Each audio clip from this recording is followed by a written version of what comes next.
to A Year of Career, 52 Practical Answers to Your Questions. I'm Erin Wolfram. I own and operate Career Advantage and Career Advantage Golf, where I help job seekers feel more confident and prepared throughout their job search by helping them with resumes, cover letters, LinkedIn profiles, mock interviews. I also help with small business websites and personal portfolios. But each week on this podcast, I answer one question from the public. And this week's question is, what are some strategies for job searching while unemployed? So first, I would say to try to take advantage of the extra time that you have and really make job searching your full-time job. So what I mean by that is rather than just kind of going about it without any structure, things like that, actually set up each day in a very structured manner. So establish goals and objectives that you want to accomplish each day, make task lists, things like that, so you know what you want to accomplish every day in terms of your job search. One thing that you might want to do once you know your job target is to start by getting a foundational resume and cover letter ready. So that might be one of the first things that you do as you're scheduling out your days. So what I mean by that is develop some documents that highlight your skills, qualifications, and strengths that are related to your job target, and develop those documents so they are good to go. Have a professional read them, have friends and family members read them, so you know that they're as good as they possibly can be. And that way, as you actually start searching for opportunities and you find jobs that you're interested in applying for, you'll be able to easily tailor those documents to those specific positions. So that's one of the first things that I recommend that you do when you are scheduling out your time and treating your time as if you have a full-time job, searching for a job. Also, I recommend setting up business meetings as you would if you had a full-time job. So by that, I actually mean networking meetings. So follow up with your contacts and set up lunches, set up coffee chats, phone calls even, just to talk to them about what you're looking for, see how they're doing, see how you can help them, see how you can help each other, and that way you are broadening your reach. The more meetings that you have, the more people that you talk to, the more people know what you're looking for and can keep their eyes and ears open to opportunities that may be a good fit for you, and then of course they can send that information back to you. So set up, business or networking meetings that will be able to open up potential new opportunities that you may have not otherwise known of if you didn't reach out to the folks in your network. As you find positions online or you learn about opportunities through your network, like I said earlier, you really want to spend time to tailor those documents. So that is kind of one of the next things that you would do throughout your days is to really identify the jobs, the positions that are open, the ones that you are most interested in. You want to have a focused job search. I don't recommend just applying for anything and everything. So really, think about why you're applying for each position, why you're interested in each position, and tailor your resume and cover letter to demonstrate that message and to state that why and the passion for that position and that organization.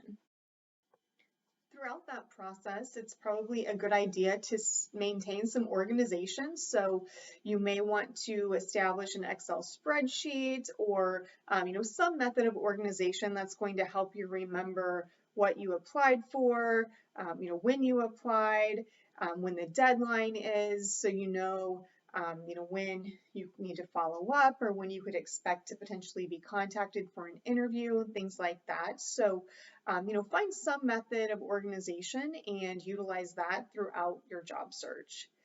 As you start to apply, hopefully you will start to get interviews, and then you can start preparing for that as well. So you can incorporate interview prep as some of the tasks that you would want to complete throughout your day.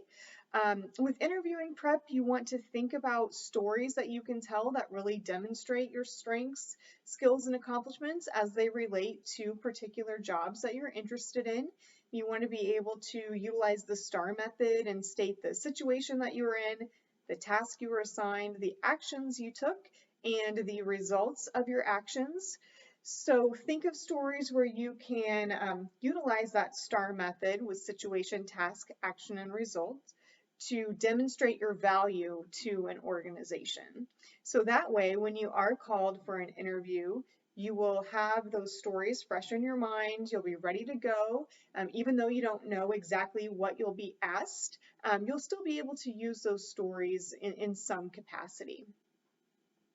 So something else to think about is, I said really treat your job search as a full-time job, but something else that you could consider in addition to that is finding an ongoing volunteer opportunity during this time.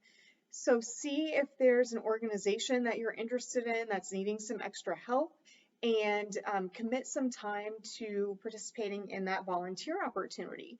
Not only will that help you expand your network and help you utilize your skills in some capacity, but that also would give you something that you could talk about in an interview that you have been doing since you were employed. So you could talk about that opportunity and how it's been beneficial to you, and how because of that opportunity you could add certain value to the organization. So considering a semi-permanent volunteer experience during this downtime could be helpful as well. So those are a few of my tips for job searching while unemployed. Another thing that you do want to keep in mind is that most often during an interview, you will be asked, why you left your most recent position.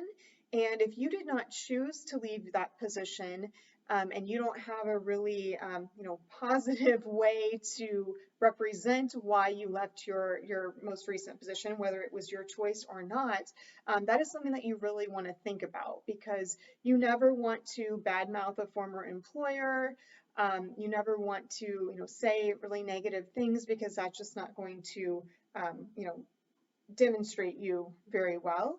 So really think about what you're going to say when you are asked, if you are asked why you left your most recent position, and just really try to focus on the positives as much as possible and what you got out of that experience.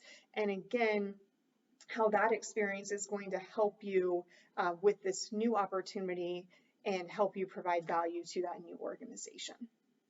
So again, I'm Erin Wolfram with Career Advantage and Career Advantage Golf. If you'd like more information or need assistance with your own career development, you can always check out my websites and contact me. My websites are careeradvantageresumes.com and careeradvantagegolf.com. I also have social media on Facebook, Instagram, and LinkedIn. You can find me at Career Advantage Resumes, and on Twitter, it's Advantage Career. Thanks a lot for joining me today, and I will see you next week. Thank you.